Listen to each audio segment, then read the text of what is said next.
Xabi Alonso debyut o'yinini ancha xotirjam boshladi. Keyin esa Aurelian, Vini, Rodrigo, Raul. Xabi Alonso futbolchilarning xatolarini to'g'rilamoqda. Qaytinglar, hey! Ikkita, shunday, yo'q.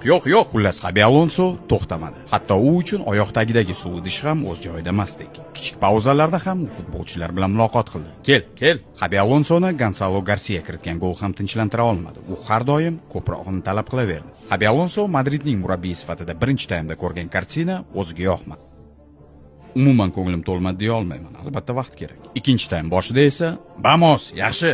Havo issiq bo'lishiga qaramasdan Xabi Alonso to'xtamoqchi emas. Arda! U o'z joyida o'tirganini Valverde penaltini ijro etayotgan paytda ko'rish mumkin edi. Xabi Alonsoning Madrid murabbiyi sifatidagi debyut o'yini mana shunday o'z nihoyasiga yetdi. Balki kimdir hammasi ajoyib yo'lga tushib ketadi deb o'ylagan bo'lishi mumkin. Bu jarayon.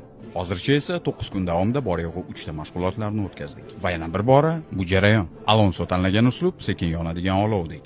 Ba'zida keyinchalik ularni ustida ishlash va bartaraf etish uchun xatolar ham qilib turilishi kerak. Va aynan shu xatolar haqida Xabining o'zi ham gapirib o'tdi. To'pni juda tez yo'qotdik. O'yinda balansni ushlay olmadik. Bu xatolar haqida gaplashgandik. Menimcha yana vaqt kerak bo'lyapti. Stadiondagi harorat 38 gradus.